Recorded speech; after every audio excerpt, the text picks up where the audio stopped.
মুখের পুরনো মেস্তা নিয়ে আর দুশ্চিন্তা নয়, ঘরেই বানিয়ে ফেলো এমন একটা প্যাক যেটা পুরনো মেস্তাকেও চিরতরে গায়েব করে দেবে। আর দামি কোনো ক্রিমও ব্যবহার করতে হবে না, আর কোনো ডাক্তারও দেখাতে হবে না। খুব সহজে বাড়িতে আমরা এই ঘরোয়া প্যাক ব্যবহার করে সুন্দর করে নিতে পারবো। তার জন্য আমাদের লাগবে হচ্ছে পেঁপের পাতা। মেস্তা নিয়ে আর লুকিয়ে থাকা নয়, প্রকৃতির ঘরোয়া ছোঁয়ায় এবার মুখ ফেরাও আগের মতো উজ্জ্বলতা। পেঁপের পাতা জাদুতে বলো মেস্তাকে বাই বাই। এই পেঁপে পাতা যে আমাদের এতটা কাজে লাগে আজকের ভিডিও না দেখলে তোমরা বিশ্বাসই করতে পারবে না। সপ্তাহে 2-3 দিন অ্যাপ্লাই করে দেখবে, একেবারে দ্রুত গতিতে মেস্তা আমাদের গায়েব হয়ে যাবে। তার জন্য কি করতে হবে, আমাদের এই পেঁপে পাতা লাগবে। তার জন্য পেঁপে পাতাকে আমাদের প্রথমে কেটে নিতে হবে, দিয়ে খুব ভালো করে জলে ধুয়ে নিতে হবে। যেহেতু আমরা এটা মুখে ব্যবহার করব, পাতাতে অনেক ধুলোবালি থাকে, তাই অবশ্যই চেষ্টা করবে ধুয়ে নেওয়ার। তাই আমি এখানে খুব ভালোভাবে জল দিয়ে কিছুক্ষণ ধরে ধুয়ে নিয়েছি। মেস্তা মুখে পড়লেই মনটা খারাপ হয়ে যায়, তাই না? কিন্তু চিন্তা নেই, ঠাকুমাদের এই ঘরোয়া টোটকা আমাদের মুখকে একেবারে সুন্দর করে তুলবে। অনেক সময় আমরা দাম দিয়ে অনেক দামি দামি ক্রিম ব্যবহার করে থাকি, কিন্তু বাড়ির কাছেই পড়ে থাকা এই পেঁপে পাতা যে আমাদের এতটা কাজে লাগবে আজকের ভিডিও না দেখলে তোমরা বিশ্বাসই করতে পারবে না। এই পেঁপে পাতা দিয়ে আমাদের পুরনো মেস্তা চিরতরে গায়েব করে দিবে।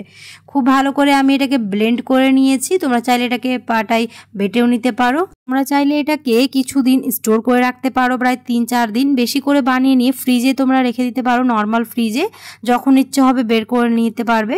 তো আমি এখানে 2 চা চামচের মতো নিয়েছি, আর দিয়ে দিলাম হচ্ছে 1 চা চামচের মতো বেসন, আর 2 চা চামচের মতো হানি দিয়ে দেব। দিয়ে খুব ভালো করে মিশিয়ে নিয়ে এই ঘরোয়া প্যাকটা তোমরা যদি সপ্তাহে 2 থেকে 3 দিন অ্যাপ্লাই করো, কয়েকদিনেই ত্বক হবে দাগহীন আর উজ্জ্বল। রাসায়নিক নয়, প্রকৃতির ছোঁয়ায় সৌন্দর্যের গোপন রহস্য নিজের হাতের তৈরি এই হোম রেমেডি। মাঝে মাঝে এই হোম রেমেডিগুলো আমাদের এতটাই কাজে লাগে যে ডাক্তারের খরচের টাকাটাও বেঁচে যায়। এখানে একটুখানি আমার আর বেসন লাগতো, তার জন্য 1 চা চামচের মতো দিয়েছি। আবারও খুব ভালো করে মিশিয়ে নিয়ে এটাকে তোমরা মুখে, হাতে, পায়ে যে কোনো জায়গায় অ্যাপ্লাই করে নিতে পারো। অ্যাপ্লাই করার পর এরকম সার্কুলার মোশনে কিছুক্ষণ মাসাজ করে নিতে হবে, আর প্রায় 10 থেকে 15 মিনিট লাগিয়ে তারপর ধুয়ে নিলেই দেখবে কিছুদিন পর অ্যাপ্লাই করার পরে রেজাল্টটা তোমরা বুঝতে পারবে। মেস্তা দূর করার জন্য এই পেঁপে পাতা যে এতটাই কার্যকরী তোমরা 2-3 দিন অ্যাপ্লাই করার পরে বুঝতে পারবে।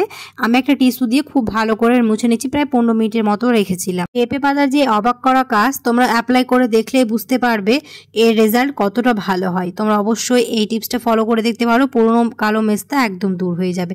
আশা করছি আমার আজকের এই টিপস তোমাদের ভালো লেগেছে। যদি ভালো লেগে থাকে তাহলে অবশ্যই একটা লাইক করে দিও, আর কমেন্টে জানাতে ভুলো না। আর যারা এখনও চ্যানেলটিকে সাবস্ক্রাইব করো অবশ্যই সাবস্ক্রাইব করে দিও। দেখা হবে পরের টিপস ভিডিওতে। আল্লাহ হাফেজ।